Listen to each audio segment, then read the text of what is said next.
चुनाव के वर्ष में ही आपको पब्लिक का याद कैसे आता है? एक छोटी काम के लिए लोगों का 10 दिन का मजदूरी छूटता है, ऊपर से उससे मांग होता है कि हमें पैसा दो। सफेद हाथी बन के सारा सरकारी उपक्रम बैठा हुआ है। आज 100-200 करोड़ का मशीन है बांका सदर अस्पताल में, उसको टेक्नीशियन चलाने वाला नहीं है कि बच्चे का जो है ना भविष्य पालना में ही देख लिया जाता है। ये सबको तो 20 साल से देख ही रहा है। देखिए, ये लोग जनता का सरकार चलाने के लिए नहीं है, ये लोग सत्ता में रहने के लिए सरकार चलाएगा। दारू तो आप जहां कहिए वहां उपलब्ध है। हेलो नमस्कार, मैं हूं नीरज कुमार। आप देख रहे हैं मोबाइल न्यूज 24। 17 लाख दर्शकों का फेवरेट न्यूज चैनल बिहार विधानसभा चुनाव का सर्वे करते हुए एक बार फिर से बांका विधानसभा में आया हुआ है। और दोबारा क्या परिस्थिति बदली है, किस प्रकार से बांका के लोगों में बदलाव का मुहिम चल रहा है, इस पर चर्चा करने के लिए हमारे साथ काशीनाथ जी हैं, जो कि प्रदेश जनसुराज कार्यकारिणी के सदस्य भी हैं। बांका जिला के सभी विधानसभा में इनका अच्छा खासा पकड़ है। जानेंगे इनसे। काशीनाथ जी, बहुत बहुत स्वागत है। आपका भी स्वागत है जी। आपके पूरे जिला में, बांका की तो बात करेंगे ही क्योंकि बांका आपका गृह क्षेत्र है और बांका में आपने काम भी किया है, शायद चुनाव लड़ने की भी तैयारी है। हालांकि बांका के आसपास जो भी 4 विधानसभा हैं, इस पर भी आपका अच्छा खासा पकड़ है और आप जानते हैं क्या हो सकता है। आपको क्या लग रहा है इस बार यहाँ की जनता ने क्या मूड बनाया है, क्या सोच रहा है? क्योंकि सरकार रोज नित नए नए घोषणा कर रहे हैं, और ना केवल घोषणा कर रहे हैं, दे भी रहे हैं। एक होता है घोषणा किया और भाई भूल गए, लेकिन चुनाव से पहले वो चाहे बिजली फ्री की बात हो 125 यूनिट, या फिर 400 से 1100 पेंशन की बात हो, या फिर 35% महिला आरक्षण की बात हो, और अब 10,000 रुपये महिलाओं को स्वरोजगार के लिए दिया जा रहा है। ये सब जो हो रहा है, इससे क्या लग रहा है सरकार के प्रति जो लोगों का गुस्सा था वो शांत हो जाएगा? क्या सोच के सरकार ऐसे कदम उठा रही है? सबसे पहले आपका स्वागत है। जहाँ तक बात रहे कि सरकार का ये चुनावी वर्ष चल रहा है, 2 महीने के बाद चुनाव में सरकार आएगी। जी जी। अभी ही जनसुराज रोज जीत रही है कि पिछले 35 साल का बिहार, जो कि छोटे भाई बड़े भाई इस 20 साल में भी कई बार दोनों साथ में आए, फिर अलग हुए,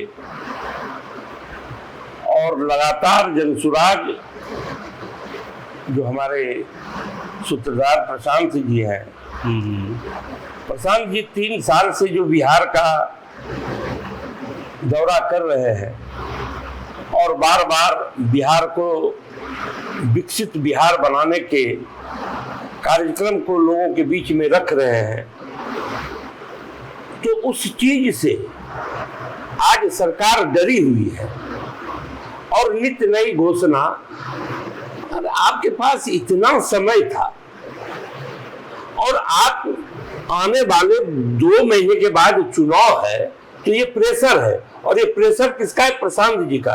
तो आज ये जनसुराज की ही जीत है और हम लोग भी खुश हैं कि सरकार काम के तरफ ध्यान अपना दे रहे हैं। और जो एक, इसको भी हम चुनावी लोक लुभावन भी कह सकते हैं।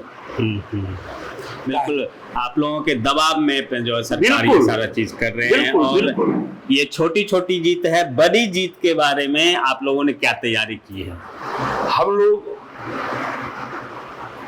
बिहार की जनता से सिर्फ एक बात बोल रहे हैं कि बिहार को विकसित बिहार बनाना है। विकास का रास्ता शिक्षा के द्वारा ही आगे बढ़ेगा।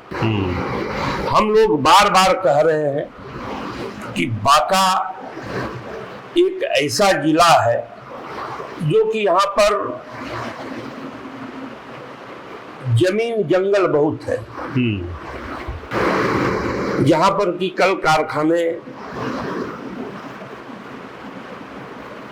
आपके घूमने का जगह, जैसे कि बांका में भी एक ओढ़नी जलाशय में पर्यटन क्षेत्र बनाया गया है। तो ऐसे कितने जगह बांका में हैं जिसको कि हम पर्यटन का डेवलप करके उससे बांका के राजस्व को बढ़ाया जा सकता है, यहाँ के आम लोगों को रोजी रोजगार देने में मदद हो सकता है। और जनता सब बात समझ रही है, जनता सारी बात को समझ रही है। आज लोग धीरे धीरे, एक कहावत है कि सुरखरू होता है इंसान ठोकरे खाने के बाद, रंग लाती है हिना पत्थर पे घिस जाने के बाद। जी जी। जनता विगत 35-40 वर्षों से इतना ठोकर खाया हुआ है, इतना ठोकर खाया हुआ है कि अब वो आपके लोक लुभावन। सबसे बड़ी बात है, चुनाव के वर्ष में ही एट मीन टाइम में आपको पब्लिक का याद कैसे आता है। और बीते 4.5 साल में आप पब्लिक के लिए क्या किए हैं। आपने जो एक राजतंत्र घोषित करके रखा है कि आज हमारे जो भी पदाधिकारी बैठे हैं, जिला हो, अंचल हो, अनुमंडल हो, वो कहते हैं जहां जाना है जाओ। एक छोटी काम के लिए लोगों का 10 दिन का मजदूरी छूटता है, ऊपर से उससे मांग होता है कि हमें पैसा दो। गरीब पैसा देने की स्थिति में नहीं है, वो तो मजदूरी करके अपना घर चलाने की स्थिति में है। तो मजदूरी जब उसका डूबता है तो 10 दिन में तो 5,000 रुपया उसका वही डूब जाता है, और उसके बाद ऊपर से कर्जा करके उसको पैसा देना। तो ये सब भ्रामक बात। आज 10,000 रुपया महिलाओं को रोजी रोजगार के लिए, 10,000 में रोजी रोजगार होता है गांव की महिला के लिए? ठीक है, क्या ठीक है? 10,000 में क्या महिला क्या रोजगार कर सकती है? 2 बकरी पाल लेगी एक। ये सरकार तो आज से 20 साल पहले घरे घर बकरी बांट रहा था, कहाँ है वो बकरी? अरे यहाँ आदमी को जरूरत है अच्छे शिक्षा की, यहाँ आदमी को जरूरत है अच्छे स्वास्थ्य का। स्वास्थ्य और शिक्षा सफेद हाथी बन के सारा सरकारी उपक्रम बैठा हुआ है। आज 100-200 करोड़ का मशीन है बांका सदर अस्पताल में, उसको टेक्नीशियन चलाने वाला नहीं है। अभी आपके यहाँ डिप्टी सीएम भी आए थे, उन्होंने कहा यहाँ एक औद्योगिक क्षेत्र बनाया जाएगा, टेक्सटाइल उद्योग लगाया जाएगा। वो तो हम जब एमएलए बनेंगे ना तो सबके घर में सोना का फाटक लगा देंगे। बोलने में क्या है? बोलने में क्या है कि हम जब मुख्यमंत्री विधायक बनेंगे तो बांका विधानसभा के हर घर में झरोका और केवाड़ जो है ना सब सोना का लगा देंगे। बोलने से नहीं होगा। आप एक कहावत है सर कि बच्चे का जो है ना भविष्य पालना में ही देख लिया जाता है। ये सबको तो 20 साल से देख ही रहा है। देखिए, ये लोग जनता का सरकार चलाने के लिए नहीं है, ये लोग सत्ता में रहने के लिए सरकार चलाएगा। अगर ऐसी बात नहीं होती तो आज जितने भी हैं, कम्युनिस्ट हो, कांग्रेस हो, लोजपा हो, आपकी जीतन राम जी की पार्टी हो, उपेंद्र कुशवाहा जी की पार्टी हो, आपका एक कौन सहनी जी हैं, मुकेश सहनी जी हैं, राजद है, भाजपा है, आखिर क्या इन लोगों का ये है जो अलग अलग चुनाव लड़ते हैं, फिर सत्ता का वो आंकड़ा पूरने के बाद एक दूसरे से गलबैया करते हैं? क्या कारण है इसमें? कहाँ विकास है और कहाँ रोजगार है? इस बात को बिल्कुल लोगों से पूछा जाए। अब ये बताइए कि अगर बांका की बात करें तो बांका में जनसुराज की स्थिति किस ओर है, कहाँ पे आप खड़ा देख रहे हैं जनसुराज को? बांका पांचों विधानसभा में त्रिकोणीय मुकाबला होगा।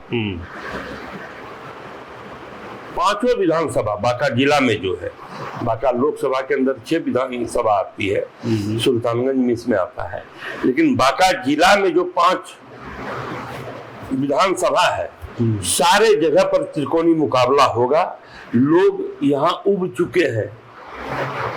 पिछले जो भी गवर्नमेंट है, इन लोगों का जो दृश्य रहा है, जो अफसरशाही रहा है, इस सब से उब चुके हैं और लोगों के मन में एक बार ये बात आ रहा है कि आज प्रशांत जी घूम रहे हैं बिहार, तो तरह तरह की लोक लुभावन बातें हो रही है। 400 से 1100 हो गए हम, अब 10,000 रुपया दे रहे हैं, 125 यूनिट बिजली आप फ्री कर दिए।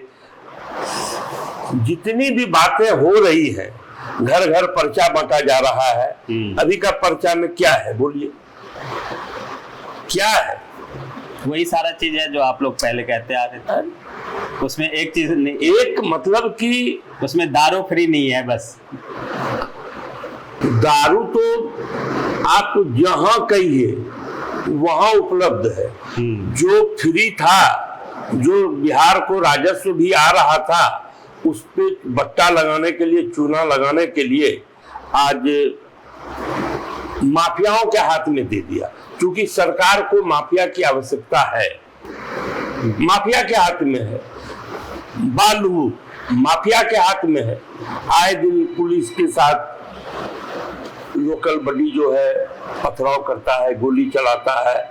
बांका जिला में कई डीएसपी, कई इंस्पेक्टर, कई पुलिस बल के जवान घायल हुए, गोली लगी। ये सब माफिया के हाथ में है। बिल्कुल बिल्कुल। और सारा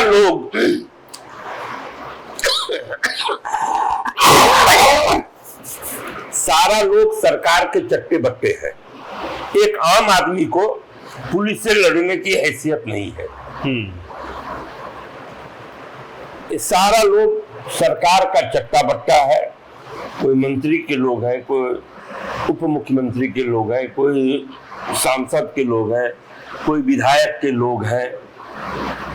तो ये सरकार के इसमें छत्र छाया में सब कुछ जायज है। और अगर सरकार के जो लीक है उससे हट के आप काम करें तो आप मोटरसाइकिल पर बिना हेलमेट के जाएंगे तो आतंकवादी की तरह आपको घेर लिया जाएगा। और अगर आप चाहें सरकार के साथ मिलकर तो ट्रक का ट्रक शराब आप पार करा सकते हैं। थाना में भी शराब पकड़ा जाता है, कमिश्नर एसपी के दफ्तर में भी शराब पकड़ा जाता है, लेकिन उनके ऊपर खासी कार्रवाई नहीं होती है। इतना ही नहीं, अभी एक इंजीनियर के यहाँ छापा पड़ा तो रात भर वो जो नोट जलाए जा रहे थे, उसके बाद भी वो नोट नहीं जला पाए। इतना नोट उनके पास था। सोचिए कितना भ्रष्टाचार इस बिहार में और इस देश में हो रहा होगा। हमारे आपके यहाँ खाने के लिए रोज का 400-500 रुपये कमाना होता है और उनको रोज जलाने के बाद, रात भर पैसे जलाने के बाद भी करोड़ों रुपए बच जाते हैं। तो ये अंतर है गरीबी में और अमीरी में, भ्रष्टाचार में और सीधे साधे लोगों में। आप बिना पैसे दिए किसी भी दफ्तर में काम नहीं करवा सकते हैं, ये सच है। मोदी जी कुछ भी कह लें, नीतीश कुमार कुछ भी कर लें, भ्रष्टाचार जरूर बढ़ा है। थोड़ी बहुत विकास भी भ्रष्टाचार के कारण हुआ है। स्वाभाविक है, जब काम होगा तभी भ्रष्टाचार होगा। अगर काम नहीं होगा तो भ्रष्टाचार कैसे होगा? भारत और इंडिया, जी जी जी, भारत में गरीब लोग रह रहे हैं, इंडिया में अमीर लोग रह रहे हैं। बिल्कुल बिल्कुल, यही फार्मूला है। इसी कुछ लोग इंडियन है, कुछ लोग भारतीय है। जो बड़े लोग हो गए हैं वो सभी अपने बच्चे को बड़े बड़े शहरों में, आज गांव देहात में, आज भी वही कभी बापूजी का सपना था कि भारत गांव का देश होगा, भारत कृषि प्रधान देश है। तो आज गांव की जमीन को बेच के लोग शहर में एक चाय की दुकान खोल के ज्यादा सुखी महसूस कर रहे हैं। और ये सभी का यही हाल हो। हाँ। लास्ट में आप जनता से क्या मैसेज देना चाहेंगे कि आने वाले चुनाव में वो किस प्रकार से कैसे उम्मीदवारों को जिताए? हम जनता से यही अपील करते हैं कि आप ने लंबा समय से हर दल को सरकार में देखा, सरकार हर दल ने चलाया और विकास की रफ्तार जहां थी उससे भी कई कदम हम लोग पीछे रह गए। आने वाले विधानसभा चुनाव में किसी आदमी के झूठे बहकावे में नहीं आके सिर्फ वो इस बार अपने बच्चों के रोजगार और अपने बच्चों के शिक्षा के लिए वोट दें। उसके लिए हमारे सूत्रधार प्रशांत किशोर जी संकल्पित हैं कि मुझे बिहार की जनता अगर मौका देगी तो 10 साल में हम बिहार को एक विकसित बिहार बनाएंगे और पूरे देश में जो आज हम 28वें पुदान पे है, हम 1 to 5 में आके बिहार को दिखाएंगे और उस दिन बिहार को विकसित राज्य हम मानेंगे जिस दिन बम्बई, हैदराबाद, बेंगलोर के लोग यहाँ आकर काम करेंगे। उस दिन हम इसको विकसित बिहार समझेंगे। तो जनता से यही अपील है कि हमारे सूत्रधार के बात पर विश्वास कर अपने बच्चे के रोजगार और शिक्षा के लिए वोट दें और वोट जरूर दें। वोट देंगे तभी अच्छे लोग जीत कर जाएंगे। अगर आपने गलत लोग को एक बार फिर से चुना तो आप ऐसे ही 5 साल तक पछताएंगे। इसलिए अच्छे लोग को वोट जरूर दें। आप तमाम दर्शकों का बहुत बहुत धन्यवाद। आपका भी बहुत बहुत धन्यवाद। नमस्कार।